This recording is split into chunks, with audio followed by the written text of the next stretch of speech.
আসসালামু আলাইকুম রহমতুল্লাহ। প্রিয় দর্শক, সকলে কেমন আছেন? আশা করছি সকলেই ভালোই আছেন।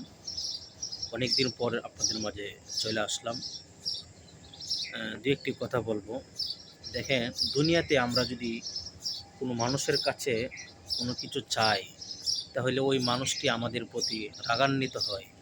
একবার, দুইবার, তিনবার চাইলে অনেক রাগান্বিত হয়, দিতে চায় না। কিন্তু আল্লাহ পাক রব্বুল আলামিন এমন একজন ব্যক্তি, এমন একজন মহান রহমান, তার কাছে যদি আমরা না চাই তাহলে তিনি আমাদের প্রতি রাগান্বিত হয়।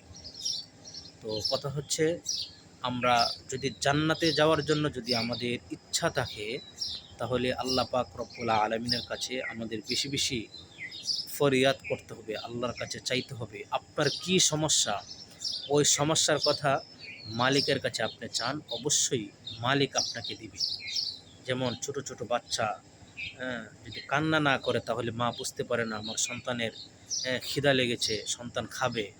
কিন্তু যখন কান্না করবে তখন কিন্তু মা বুঝতে পারে, সন্তান তার খাওয়ার সময় হয়েছে, তখন কিন্তু মা তার মুখে খাবার তুলে দেয়। ঠিক তেমনইভাবে আপনি যখন আল্লাহর কাছে চাইবেন, অবশ্যই আল্লাহ পাক রব্বুল আলামিন আপনারটাকে সাড়া দিবেন। যদি না ডাকেন তাহলে আল্লাহ আমাদের প্রতি রাগান্বিত হয়। এই জন্য বেশি বেশি আল্লাহকে ডাকবো। ভিডিওটি আপনি কোথায় থেকে দেখছেন, অবশ্যই ভিডিওটি কমেন্টসের মাধ্যমে জানিয়ে দিবেন।